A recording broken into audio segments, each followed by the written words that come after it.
Welcome to visualization of event log within Salesforce.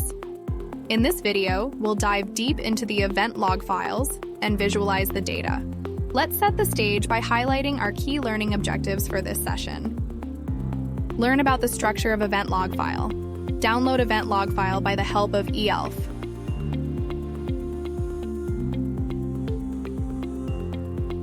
First log into your org, then navigate to the ELF browser application. After that, click Production Login. Enter a date range for your search. Enter an event type for your search. Enter an interval, daily or hourly. Click Apply. Click the Direct Download button to download a log to a comma-separated values in CSV file. Each file contains all the events of a particular type that occurred in your organization in the past 24 hours. Download the Report Export log file.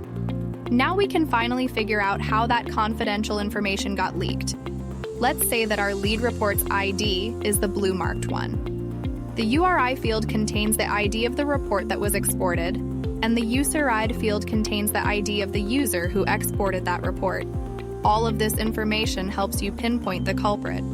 The user ID and the report ID are a match. You now have enough evidence to confirm who exported the report. Now it's time for justice to be served. If you found this tutorial helpful, don't forget to like and subscribe for more Salesforce customization tips. Check out the description below to connect with us. Thanks for watching and happy customizing.